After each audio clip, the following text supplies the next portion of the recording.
Am I the idiot for saying no to an open bar with no limit and calling the venue to set up the limit? I, female 42, and my husband, male 44, have a 21-years-old daughter. She's getting married soon. We're very close to her. We have a great relationship and we absolutely adore her fiancé, 22M. We spend a lot of time with them. My husband and I are paying in full for their wedding with the exception of her wedding dress, veil and headpiece that my mom bought for her as a gift from the grandparents. Everything has been going smoothly with the wedding planning. We've very much stayed out of it politely, unless asked for advice or suggestions. We know it's their wedding and their choice. We have been involved, of course. We've gone to the food tasting at the venue, did the dress shopping and a few other things they invited us to.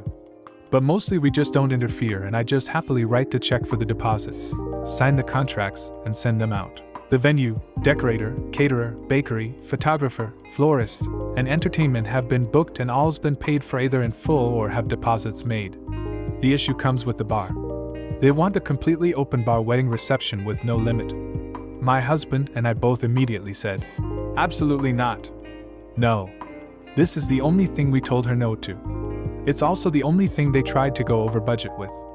Both my daughter and her fiancé got angry and told us it's not up for debate and it's not negotiable. They're doing it. Her fiancé, who's usually very laid back, polite and easygoing, also called me an idiot for trying to control them and dictate what they do for their wedding and I don't have the right to. I told them that as long as we're paying for it, it will be within my budget and control. I told them the set amount that we were willing to pay for the bar tab and that's it. Anything else above and beyond that will be their responsibility. I didn't yell at them. I would not even have called it an argument. Just a disagreement, I guess. They immediately left angry. I didn't think it was unreasonable for me to set the boundaries for my budget, so I wasn't upset about it. Now here's where I may be an idiot. I called the venue the other day, the day after our disagreement, and spoke with the coordinator. I signed the contract, so I have the authority. We had a candid discussion about the size of the wedding, and the average cost for bar tabs that size, and the different options. After that was thoroughly discussed, I set a predetermined amount for the bar tab and she noted on the contract that anything after the limit was reached was to be paid by the guests. I then set it so that no drink could be ordered that was more than $10. Generous considering average top shelf drinks are about $7 to $8 here. I called my daughter after I did that and informed her of what I did and doubled down on the budget and absolutely not paying for a fully open, unlimited bar at her wedding. They both called me an idiot again. Now they won't speak to me or answer my calls. So am I the idiot? I don't think I am, but I'll take my verdict fair and square. Edit 1. With the current bar package I set up, no one is paying for anything unless the budgeted limit is reached. Then the option is to turn it into a cash bar, where guests pay. And if that happens, which it should not, the bride and groom will be informed of the budgeted limit being reached. They can choose at that time to contribute to the extra expense at that point if they want to instead of a cash bar. But here's the deal. 1. The budget limit is still the same amount I told them it would be. The venue coordinator estimated it's more than enough. It's by far much higher than the average bar tab for the size of her wedding. It should be more than enough to last all evening and no guests should have to pay for drinks. 2. The bar is still open, with the exception of a price cap on what can be ordered. Guests cannot order a free drink from the open bar that costs more than $10 per drink. The average top shelf drink there is $7 to $8 per drink. It's not unreasonable. This way no one can order a $2,000 shot or other extremely expensive drinks that would blow through the budget limit in a very short time. 3. There is no quantity limit per person on drinks. And according to the venue coordinator, this is the most common way of doing things. Also, if the bride and groom find this unacceptable, they can call the venue coordinator and set up their own contract, making them legally responsible for whatever the expense is above my limits. Edit 2. People are saying they're very entitled. I am not arguing that point, but I think it's fair to say that they are generally not this way. She's very humble, kind, and compassionate. She's a good person and wasn't raised as a spoiled, pampered princess with no boundaries. She's had them and we're not doormats for her to manipulate. They both work full-time and both make good money. They're financially independent and stable. He's always been a decent, respectful young man and responsible with his finances too. They both repeatedly thanked us several times throughout this wedding process. They've been very grateful and appreciative. I have no idea what caused this abrupt change now. We're very close to them and typically spend time with them 4 or more nights a week, either at our home or theirs for dinner. And we do a lot of stuff with them in public too. They take their younger siblings out regularly too. Edit 3. His parents are not contributing. His dad isn't involved in his life, and his mom is disabled and on fixed income. Now for a few comments before the update. Not the idiot. Your daughter sounds entitled and spoiled. Does she even realize how lucky she is to have someone pay for her wedding? My fiancé and I have no freaking financial support, so forgive me that it makes me sick to see someone so unappreciative of everything you are doing. Comment 2. Not the idiot. Holy cow, is your kid entitled? A limit is good just in general, no one needs to be getting tanked at a wedding. But you're literally paying for everything, and haven't butted in on any other plans. I think you should ask her why she truly needs an open bar, and see her sputter and answer. What's she going to say? All of my friends want to get wasted in your time? Now for the update. Also, sister-in-law refers to a son-in-law. Not my sister-in-law. The second day after the argument, my parents lovingly got involved. My dad is the wise old man and my mom is the perpetual peacemaker. So they invited my daughter and son-in-law, sister-in-law, over a couple days into this argument and had a talk with them about the whole situation. They calmly listened to the kids and had a candid talk about the situation. My mom pointed out that being estranged and or tense with the parents on her wedding day was not something that my daughter wanted. By the time the talk was over, my daughter and sister-in-law fully understood that they had been extremely inappropriate. The next day my sister-in-law sent me a very large mixed bouquet of my favorite flowers to my work. Later that evening they both stopped by to apologize in person. They brought a nice gift basket of some of mine and her dad's favorite things. They told us that they had both realized the next day, after the argument, that they were rude and disrespectful once they understood that what we were doing and paying for the bar contract was more than reasonable. They said they had felt guilty for yelling at me, but at the time, were still angry that I made arrangements for the bar contract without them having a say in it. So they continued to just ignore our calls until my dad pointed out that I was well within my rights to do what I did, since my husband and I were the wedding benefactors and I was the sole, legally responsible party for the bar contract. He also pointed out it was logical common sense to protect the budget. And the bottom line is that while it would have been a courtesy to include them in the conversation because it was their wedding, it ultimately wasn't their business how I negotiated the bar contract, as it was not their money paying for it. He also pointed out that I had been more than generous and reasonable, and did not screw them over or humiliate them as hosts. And they realized that's true. So this past weekend was the wedding. It was a beautiful wedding, a fun, happy day. Overall it was low stress and just an enjoyable day. At the reception my sister-in-law nabbed me for a dance and told me he's very grateful for having me and my husband in his life, as we're the good and stable parents he didn't have and he loves us both. He told me he told my husband the same thing while they were getting ready. My husband was there, his dad wasn't. It wasn't lost on him at what good parents we are to him too. As for the alcohol/bar tab, we did not go over budget by a long shot, and everyone had plenty of options and didn't go without. There was a total of one younger man who got completely wasted. He wasn't a fighter and wasn't causing any problems. He had his GF with him and they had a hotel room rented at the venue, so they let him be. A couple more people were fairly drunk but not troublesome. So now, they're on their honeymoon and we're dogs sitting on their corgi. All is good. Comment 1. Good update. Your actions were very reasonable, and I'm happy your daughter and son-in-law both apologized and realized the error of their ways. Hopefully it was just the stress of everything that got to them. Comment 2. That sounds really good. And honestly, I think their initial reaction was more or less hearing the topic with kiddos. I think they interpreted you managing your budget as, I, the parent, know better than you that you kids are too irresponsible for an open bar, so I am cutting you off before you barf, young lady. No discussion, the grown-ups have already decided. Now, for the next story. Am I the idiot for telling my sister-in-law that no one in our family is named Stephanie? I can't figure out if I did anything wrong, or if so, what, because I honestly have no idea what's going on. Hopefully someone here can give me a clue. Here's the relevant info, as far as I know. My brother and his wife are expecting their first girl after 2 boys. I love Ricky and Jace, and so does my sister-in-law, but she has always wanted a girl and is very excited to be having one.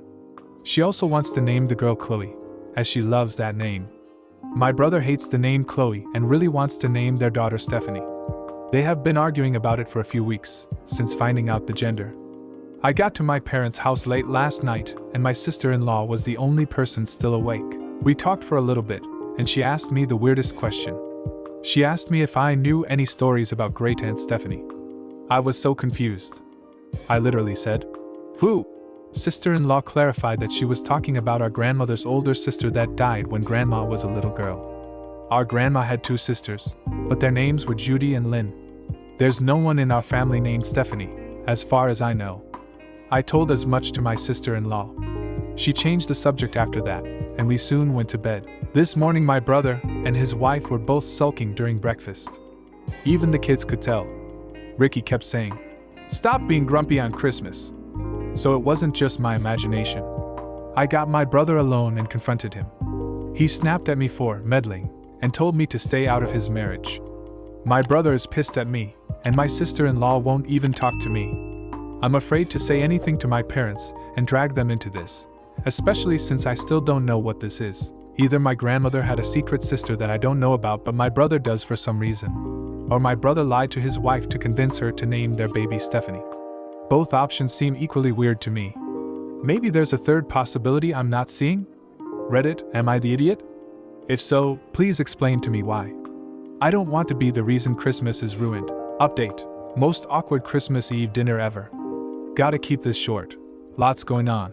Everyone now knows what my brother was doing with the kids, names except the kids obviously. They are pissed. Weirdly, my mom is the most pissed. A Christmas truce is in place for the kids, so no fighting on the holiday. However, the baby is definitely going to be named Chloe. My brother very quickly backed down when my mom said some few choice words to him. The topic is completely banned for the rest of festivities, so, for now at least, they've tied a bow on the situation. Christmas morning. Update.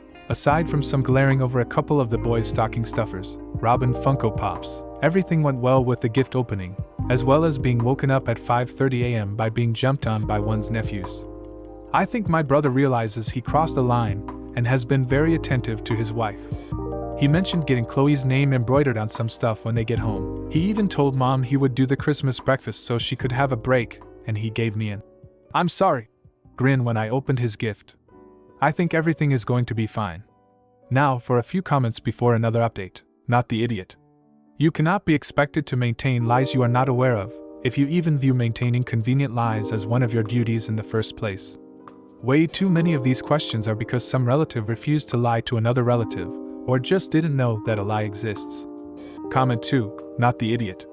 I don't know why your sister-in-law is not talking to you. She asked a question and you answered honestly. And your brother either lied to you or lied to her. He's the AH here. You didn't meddle. She brought the conversation up organically. Now for the update. I told Mikey and his wife that I posted on Reddit. Mikey was confused that I figured out what he was doing, because he knows I have no interest in comics. So, I sent both of them the post. Mikey was really embarrassed when he read what many of you said. Mikey is playful and loves his kids more than anything. Our family has always been one to tolerate small short-term white lies for the sake of harmless pranks. However, Mikey's lie wasn't small, short-term, or harmless. He hurt his wife's feelings deeply. Mikey says, and sister-in-law confirmed, that he was never insistent about naming my oldest nephew Richard. There were other names he suggested, but she liked Richard, so they picked it. Mikey spends a lot of time with Ricky. He often takes him to job sites and lets Ricky pretend to be his assistant. He has this playful thing with Ricky that he's Mikey's sidekick, and they're a team. It's sweet. Here in Death the Sweetness. When my sister-in-law was pregnant again, Mikey wanted to replicate the Robin thing. He wanted to name this son after the next Robin, Jason. My sister-in-law wasn't as big a fan of that name, but she also didn't have a name she loved. Mikey was very persistent about the name, so she decided it was fine. He never told her why he wanted that name, just said he really liked it. My sister-in-law said to him, and to me as well, she doesn't have a problem with the fact that he got the name from a comic book. She gets what the meaning is to him, even though she doesn't like comics, and she does think it's cute. Her issue is that he lied by omission. Even though she wouldn't have cared about the name, he lied just in case she might have, and if it had been something she wouldn't have approved of, she would want to have been able to say no. However, even this she would have not been too mad about. The lie of omission became an active lie when he made up a family member to convince her of the name of the next Robin, Stephanie, when there was a girl named she loved, Chloe. That's not a small lie for a cute prank. Even though Mikey was defensive initially, after they had a private conversation this morning, he realized how wrong he was and apologized. My sister-in-law said he was very sincere, and Mikey has never been good at faking sincerity. He feels very bad for taking advantage of her trust. He feels even worse that it involved their children. This whole thing has soured my sister-in-law on the name Chloe. Now it only reminds her of the fight and hurt. She wants to come up with a completely new name, maybe one related to her hobby, like Mallory or Rita. She's going to take some time to not think about it. Their marriage isn't in danger, but a wound is there. Now that Mikey has admitted fault, it can heal, and it will with time. If you learn anything from Mikey, learn that everyone makes mistakes. If someone truly loves you, they can usually forgive you. However, to earn that forgiveness you have to admit to what you did, not double down and try to trick your way out of it. Comment 1. Your brother sucks. The only reason his tail is between his legs now is because he got caught and was forced to come clean. He was and would have continued to push for the name Stephanie had you not posted on Reddit. Hopefully he is not this selfish in other areas. I'm glad your sister-in-law will be able to pick the name she wants. Comment 2. I'm sorry, but it seems like they're both downplaying this. That was a betrayal, a years-long lie. I hope your sister-in-law allows herself to fully process how she feels, allows herself to be mad if she needs to be, and that Mikey steps up to actually atone for what he did. A lot of people will think it's small, but I don't know that I could stay with a man who would lie to me for years over anything involving my children. Am I the idiot for selling out on my grandma's secret recipe?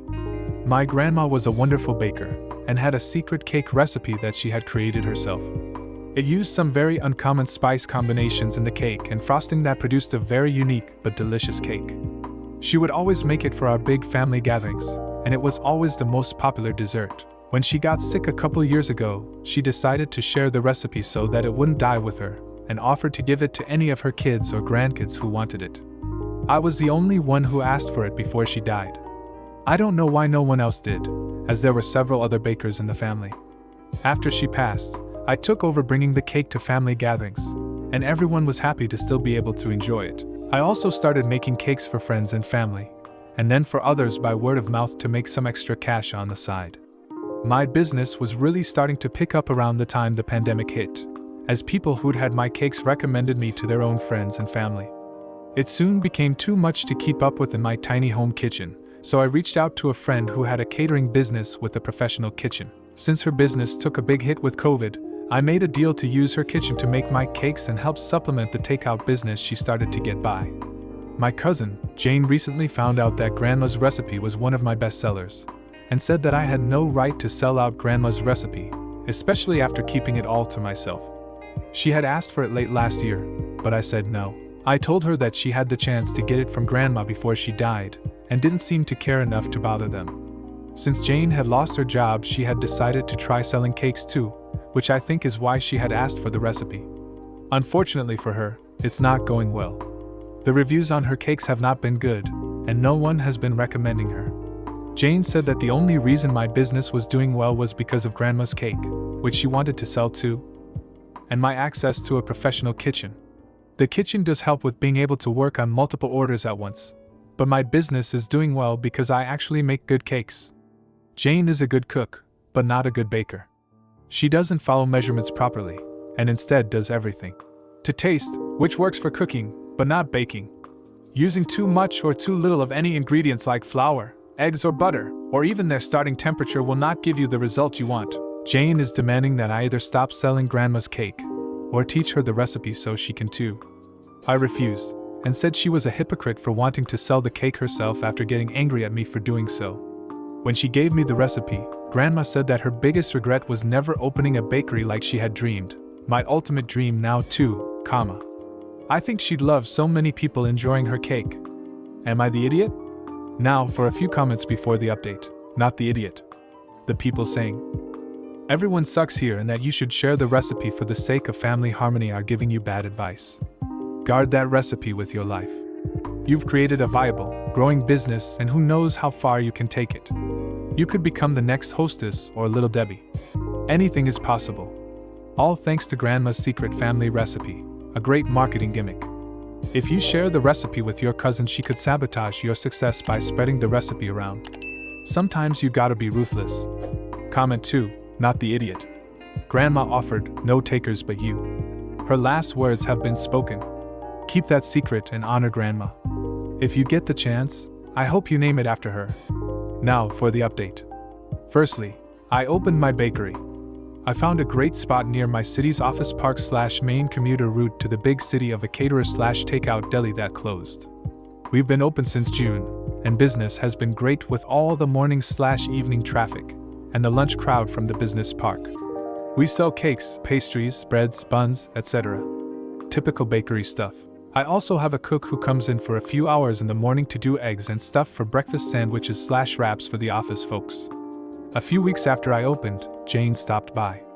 She apologized and confirmed what I and others had suspected. She only cared about the cake recipe because she was jealous of my success with my custom cake business. She'd always wanted to work in food, but hated the idea of losing her evenings and working in a high-pressure kitchen. So when I suddenly started doing so well, she thought she could do the same but didn't know how to start her own catering business. I apologized too for not wanting to share the recipe, but I was afraid that she would ruin my business by putting out bad cakes and no one would want to buy mine either. I then offered to have her come in 3 days a week to offer a soup / stew of the day during the lunch rush. I had the extra kitchen space for it, and soups / stews really do suit her style of cooking to taste. She loved the idea and they were an instant hit. She had complete freedom to create whatever 2 kinds of soup she wanted each day, just adding things on a whim, and they were always delicious. They got very popular quickly with the office folks, since there aren't many other takeout options nearby without driving about an extra 5 to 10 minutes out besides 2 fast food burger places. We soon expanded to her coming in every weekday, and then making a cold soup option on Fridays for the Saturday lunch, closed Sundays. It's been a great arrangement, since she keeps her evenings / weekends and gets that creative control. In the last couple weeks we've also started doing take-home heat and serving dishes too, like lasagna, chicken / steak taco or sub kits, etc. I'll do the pasta / bread, she does the other prep and sauces.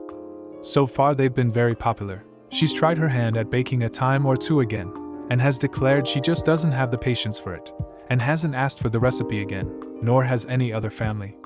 P.S. For those wondering, Grandma had a standing offer for over a year before she died when she wasn't yet sick enough to stop baking, for anyone to come over and she'd personally walk them through the recipe. She was very sad and disappointed that I was the only one who did so. The other bakers would always make excuses about time or say, later.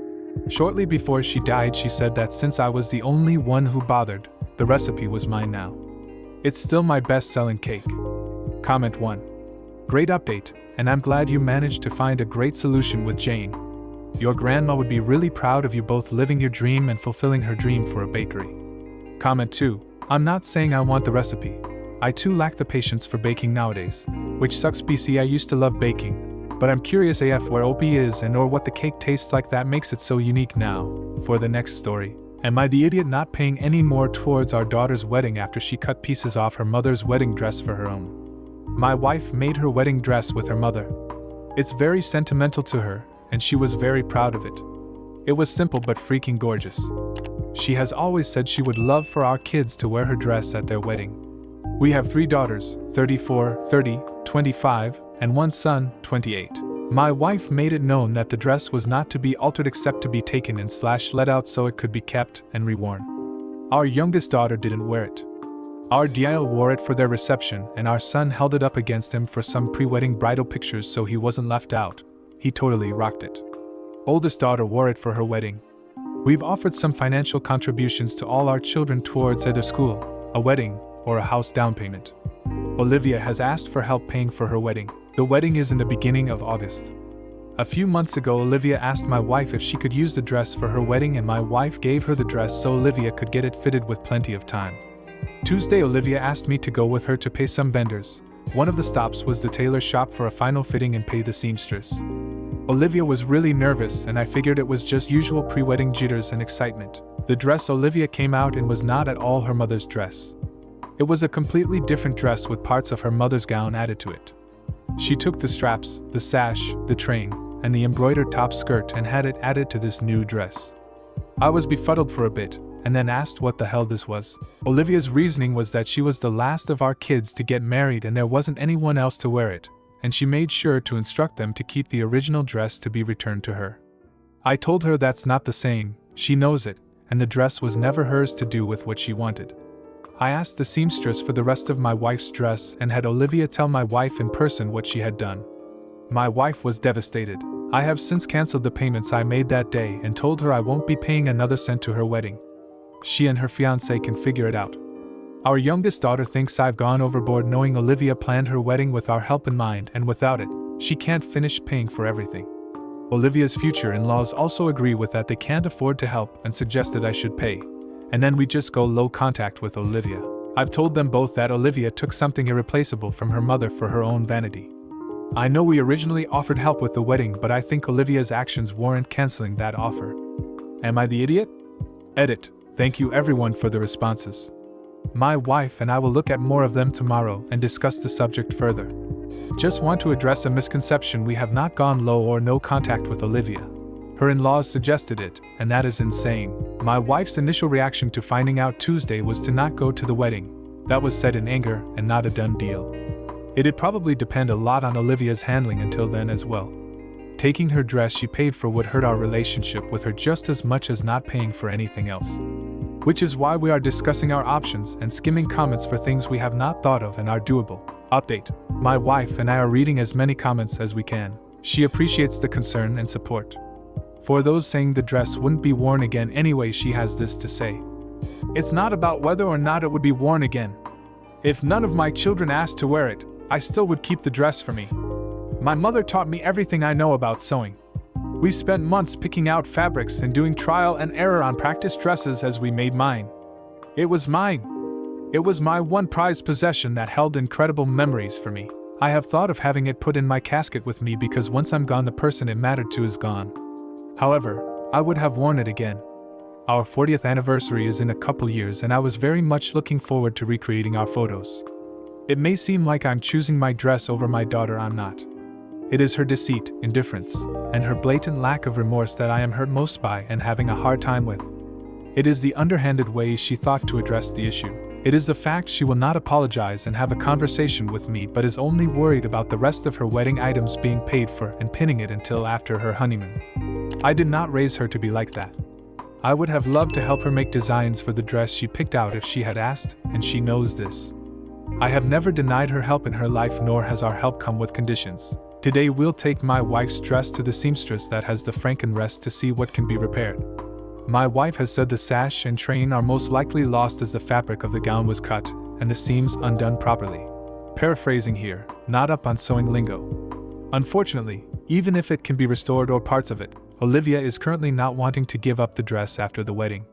She wants to keep hers and is imploring her mother to understand since she kept her wedding dress for so long. We don't want to lose our relationship with our daughter, but we both agree there need to be consequences and there isn't really any moving forward if Olivia isn't willing to budge on anything. Now for a few comments before the next update. Not the idiot. That was hugely disrespectful to your wife. The dress didn't even belong to your daughter. If they can't afford the big wedding without your help, then they can downsize the wedding. Comment 2. Not the idiot. She tried the old ask forgiveness, not permission, for a reason. This is clear by her being really nervous to show you the dress. I'd imagine she also showed you first so you could try to soften the blow to your wife. This was premeditated, which makes her an AH. Due to her not respecting you or your wife with her choice, I don't think you're in the wrong for pulling your support from the wedding. Tell her she already has your entire contribution in fabric. Now for the update. After posting, my wife went to the seamstress shop and had the pieces of her dress removed since Olivia refused to have them taken off and returned after the wedding. This caused an upset with our daughter when she found out. Our future son-in-law came to talk to us afterward to get our side of the story. Regrettably, Olivia was not honest with him about the situation and had told him my wife was upset that Olivia took too many parts off the dress. He was not aware she lied to get the dress in the first place and was avoiding her mother. As it turned out, he got involved after 2 of her bridesmaids dropped out at the same time, and he was getting conflicting stories from her and them. Olivia had used their phones to cancel plans with their respective boyfriends so they could be free for last-minute plans Olivia made for her bridesmaids. According to Olivia's friends, her personality has changed over the last few years when she got a promotion at work and had an assistant and a team working under her.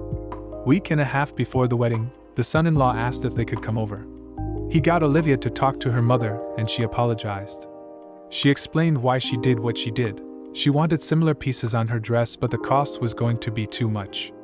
It was cheaper to add parts. Olivia has said she feels a need to keep up with some of the other women she works with and has a hard time shutting that personality off. She has started therapy and will be changing jobs to a different company. We did not pay more towards the wedding. They agreed to have the catering they could afford on their own and families potlucking the rest. They also came up with a solution for music and decorations.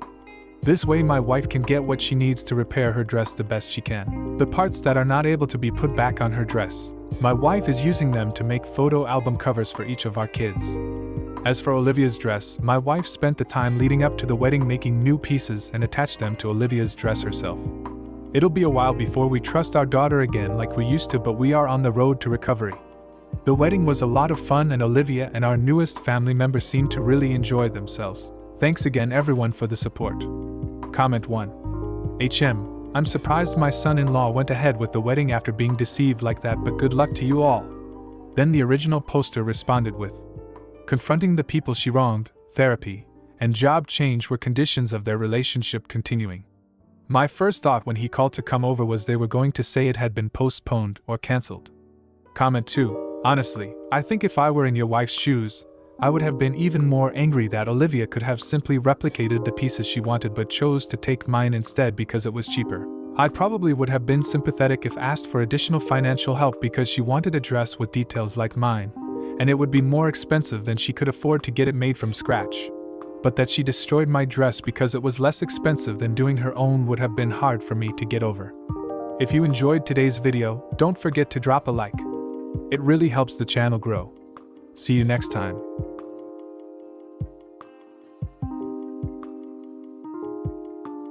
Am I the idiot for wanting to stay true to my wife's wishes? I, female 28, lost my wife 2 years ago in an accident when our son was less than a year old.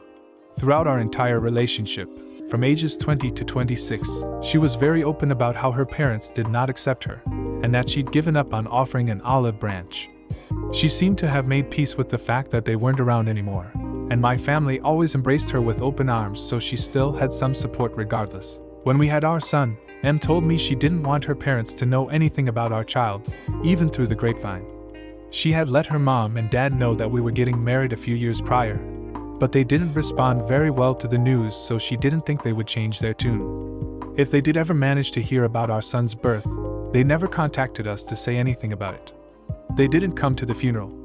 I invited them because I thought that maybe they'd want to be there. She was their only child, and I assumed that any animosity they had about how she lived would have been overshadowed by the loss of her in general. I heard nothing from them for 2 years until a few weeks ago when I got a message request on FB from Em's mother.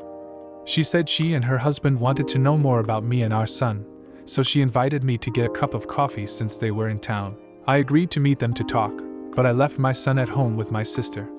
They looked a little disappointed when I got there, and he wasn't with me. But they didn't say anything about that at first. They started off with a few normal questions: how we met, what Em's life was like, what our wedding was like. Then they started asking about when they could spend time with our son because they had a right to as his grandparents. I told them that my wife had made it very clear that she didn't want them to know anything about our baby. I felt like I was already betraying Em's wishes by agreeing to meet with them, and even showing them pictures of him. So the idea of them meeting him on top of all that was a little too much for me at the time. I said I needed to take a bit to think about whether or not I'd allow that. They both seemed upset about it, and they started to argue with me, so I shut the conversation down and said I'd contact them again when I made my decision. I went home and told my sister what happened, and she said that she understood I wanted to listen to Em's wishes, but she's gone now, and it's totally possible that her parents have changed. She felt it would be wrong of me to stop them from having a relationship with their daughter's only child. She also said I was just making it harder on myself by avoiding people who could help me raise my son, since now I'm doing it on my own. I just don't want to betray him. Info: I was the one who gave birth to our son. He's biologically mine. Em was emancipated at 17, but she did continue to try and speak with them on and off for a few years up until our wedding. I know that if they had changed, Em would have forgiven them because that's just the kind of person she was. I agreed to meet them because I wanted to know if they regretted how they treated her. Now for a few comments before the update. Not the idiot. Parents that are capable of not showing up at their own daughter's funeral should not be given access to additional children. You would very much be putting your child in danger by introducing these people into his life. This isn't just about your wife's wishes but about the fact that they are not safe people and have already proven themselves bad with children. Comment 2. Not the idiot. And in my opinion, if they can't be bothered to show up for their own daughter's funeral, they don't deserve to know her son. I am so sorry for your loss. This is heartbreaking to read. Now for the update. I figured I might give you all an update as it's pretty much been handled now. But first I do want to say thanks to all of you who offered your responses. The majority of you were very kind about it, which I appreciated more than you know. My son and I went and brought Em flowers and just sat with her for a while. Little man ended up falling asleep while we were there, so I had a minute to clear my head and think things through. I listened to your suggestions and took a minute to consider what further action I could take, and if those actions would honor what Em would want and also be beneficial to our son. I contacted Em's mother to inform her that because our son is biologically mine, they don't maintain any legal right to see him, and I'm not interested in starting some unnecessary battle either. I also said that Em made it very clear when she was still here that she didn't want our son to know them. She had made that choice because of how they had treated her in the past, and had only been willing to change her mind about it if they had tried to grow as people. So it makes very little sense for me to allow them into his life if they have not done that. I told her goodbye and I wished her well. She responded and said that she understood why Em made such a firm decision, because she and her husband did things that they could never take back or make up for. She told me she regretted every choice she'd ever made to make her daughter feel as though she wasn't loved. She also said that Em's dad was the one who made the decision for them to not attend the funeral. He didn't want to go, for reasons she didn't specify, but it's not hard to figure out, and because she's been a housewife for pretty much her entire marriage, I'm assuming she just didn't have the resources to get a plane ticket to fly here.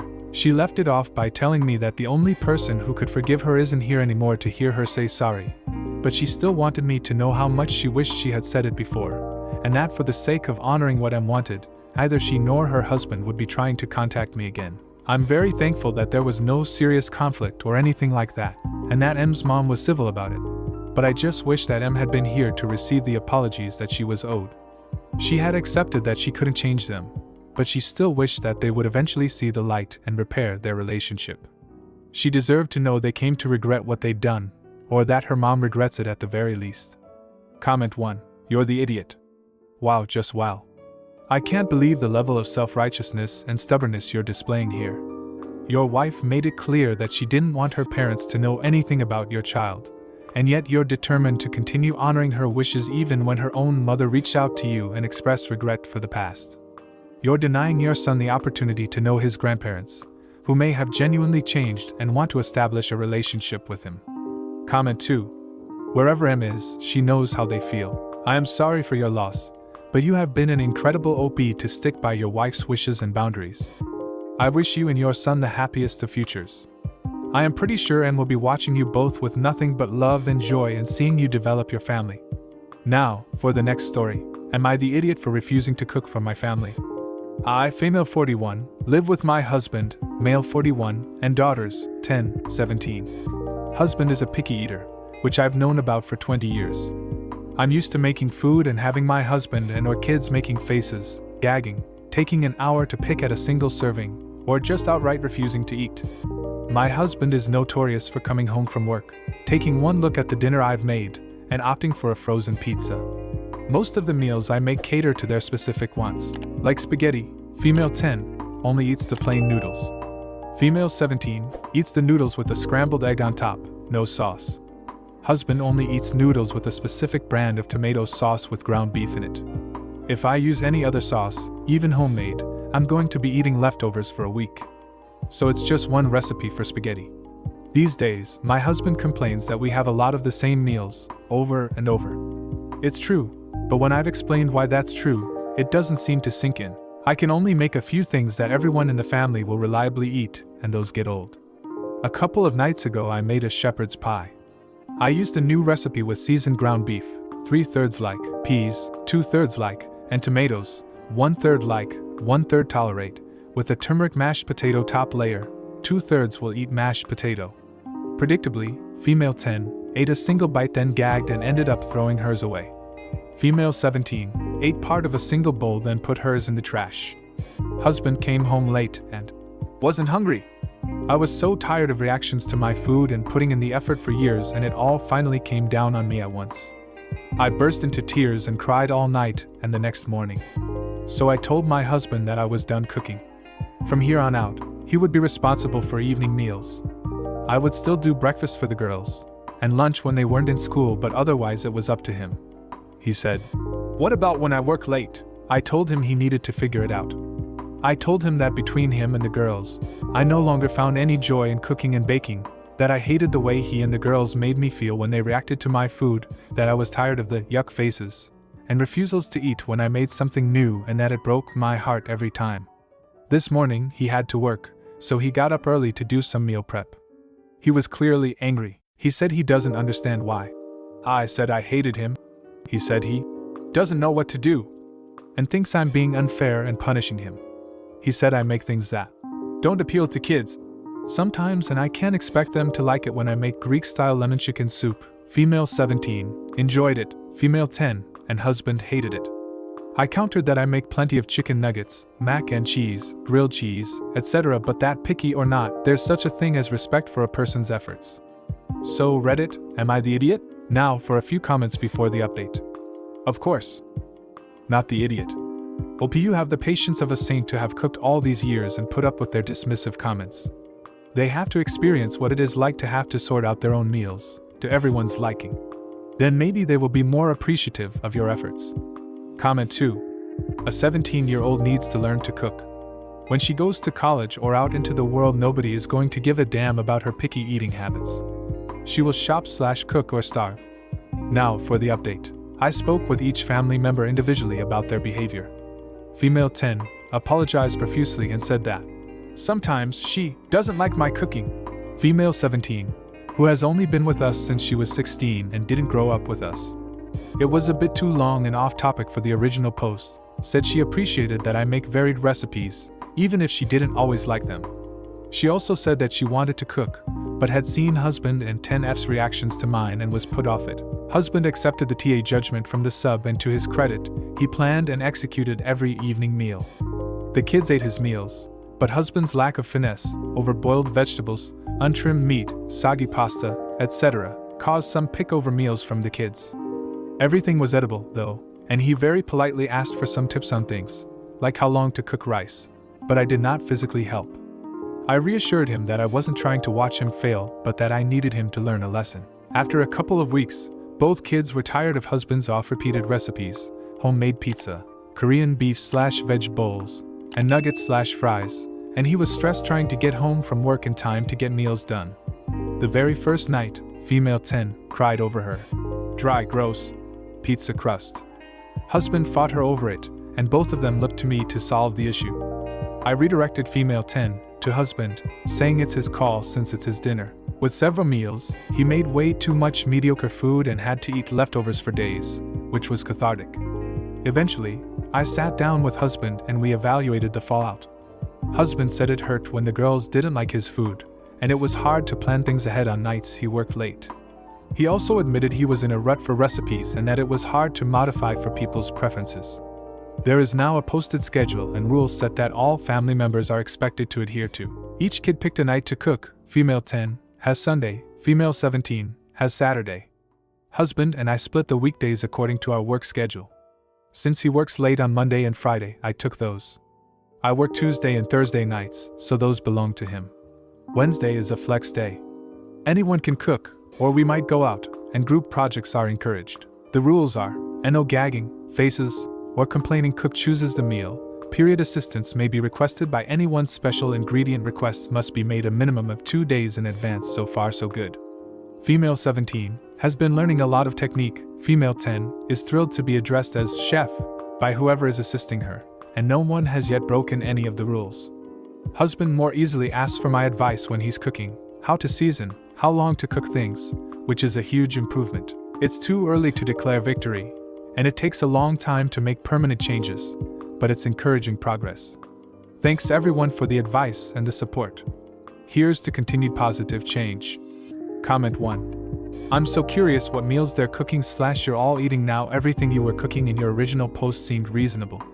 The original poster responded with, husband, Hungarian goulash, homemade pizza, beef soup, Korean beef / veg, sausage / veggie skillet. He's a very one-pot meal kind of person, but things tend to be under-seasoned while simultaneously murdered with black pepper. Female 17, Chilean-style hot dogs, plus avocado, mayo, tomato, pancakes. She's also been learning pie craft. Female 10, spaghetti, chicken nuggets plus carrot sticks plus plain noodles. She's been learning how to balance flavors. As for me, I've made kai jiao with rice, shoyu ramen, and a few other things I've been wanting to make. It's nice to be free of the expectation to cater to people. I've stopped caring as much whether the family likes what I make since I'm doing it more for myself. Comment 2. This is great news. I'm glad your husband got a taste of his own medicine. Female 17, sounds like a great new addition to the family and will be learning lots of cooking skills for when she leaves home. Likewise with female 10, if you enjoyed today's video, don't forget to drop a like. It really helps the channel grow. See you next time.